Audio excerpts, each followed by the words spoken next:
Welcome to TFR Let's Talk. I'm your host, Solin Bhartia, and my next guest is Jan Puzicha, CTO and SVP of Product at LeanIX. Jan, it's great to have you on the show. Thank you so much for having me. Let's just start with the introduction to the company itself. Tell me a bit about the company. What problem are you trying to solve? So the mission for LeanIX is to support digital transformations in a continuous fashion.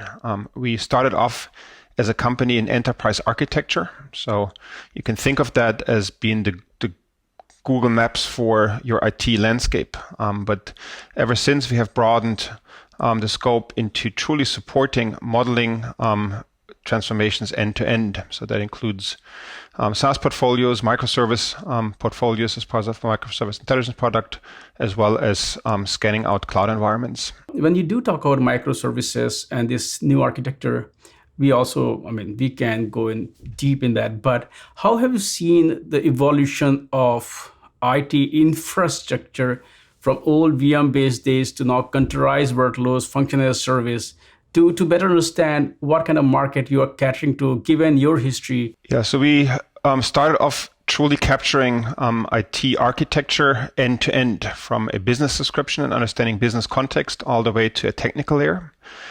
What we have seen during the life cycle of the company is a very rapid progression of technologies, as you outlined. The move into the cloud, that obviously was predating the company to a certain degree, but has taken on big time ever since. The move from sort of virtual machine computing into a Kubernetes world, and the architectural changes that have happened from sort of standard monolithic development into modern microservice architecture that probably in 2012 were sort of in its infancy. And we clearly could state today that that has become almost mainstream. Microservices, they have been around for a very long time. How do you see the evolution of microservices? When I say evolution, I'm talking because you are solving problems for customers. A lot of problems have been solved. So what are the challenges that you still see are there? Or in other words, there are still a lot of companies who are still in the early phase of their digital transformation journey. They're at the early phase of their cloud native journey. So they do run into problems that may have been solved by their companies. So what are the patterns that you see that companies still face when they embrace this architecture? Yeah, I think what we see is sort of the second level of problems that have arisen. So the first key problems around microservices is understanding how to split into domains, how to effectively scale your organization, and how to sort of come up with an effective microservice architecture that truly is adapted to the problem. Now that has become sort of almost production ready, what we see is problems around understanding of ownership, understanding what microservice do I have in my inventory, what do they actually do. So it's the next level of management that is now surfacing very clearly, that you don't see when you have a small ensemble of microservices, but that become really large-scale problems as part of the productization with dozens, if not in many cases, hundreds of microservices in very distributed setups. So what we picked up as a problem is that management level, the cataloging of microservices, the understanding of their business context, the understanding what they do, and especially ownership and who actually takes care of them. So that has many use cases in order to support engineers understanding who to talk to, but also to effectively support any type of issue and support processes. At what stage do you enter their digital transformation journey? Is there a lot of lift and shift happening, a lot of refactoring happening? How do they really, their legacy application, they turn them into microservices? Do you deal with that part as also?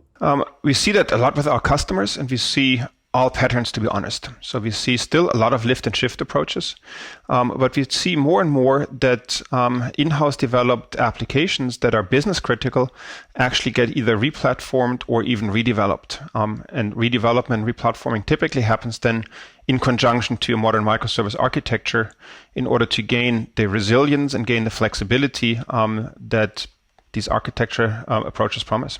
Right. And you were saying that, you help, kind of catalog all the microservices they have. Recently, if I'm not wrong, I think in March, you also launched intelligence, for microservices, or LeanIX MI. Can you talk about What role does that play in DevOps tool change? Also, one more thing that I want to ask is that if we do talk about, since the company kind of goes all the way to 2012, we have seen the evolution of the roles from developers to DevOps, to DevSecOps, and then now we are also talking about SREs. So one person is doing too many things, and then we also talk about everything is a code, infrastructure is a code. Then we talk about GitOps. So with all these changes happening in the industry, it's I don't want to make it too complicated, but what I want to understand is that when you do build catalog, you do try to help customers know what kind of microservices they do have. How do you help these stakeholders of the owners of that actual services? Yeah, what we provide is a single point of glass into your microservice architecture. And it's very important that we automatically capture the information because there's no way you can really manually keep that up to date. The evolution is far too rapid with most of our customers. So we intercept CI/CD pipelines. We do scan code repositories in order to identify your microservices, identify the ownership, identify relationships to key frameworks and vulnerabilities, for example, as part of that cataloging activity. That serves a number of roles within the product and the operations departments. And a lot of times nowadays, if you take DevOps serious, it actually becomes more and more one department that is responsible for development and operation of a service at the same time.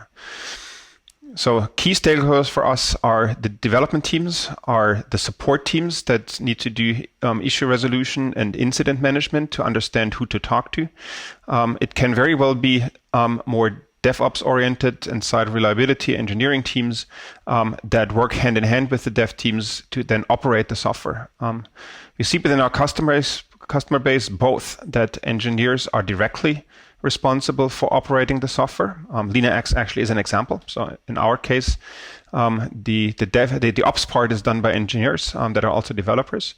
In other functions, it's split into site reliability engineering is a common term, but always in this modern architecture with a slant towards automation and repeatability as sort of one of the key functions. Where does security fit into your scope? Because in the cloud-native world, security is no longer an afterthought. It should become part of the CI/CD pipeline itself. So can you talk about the security as well? Absolutely. So we share exactly that point of view, that security needs to be deeply built in. So in order to understand my catalog, and the way we do that is through attribution into various dimensions. We do qualify microservices based on their different security dimensions. So that can be simple things like open source vulnerabilities. It can include code quality and code standard measurements from systems like SonarQube that get incorporated and mapped into the microservice catalog. So there's a number of best practices that are deeply baked into microservice intelligence as a way to represent and surface the information. And it clearly has, as one of the key stakeholder groups, engineering leadership, with security being a key dimension that engineering leadership is looking after in order to quantitatively measure and then take action based on the findings. Jan, thank you so much for taking time out today and talk about LeanIX. And I look forward to talk to you again soon. Thank you. Thank you so much. Have a good day.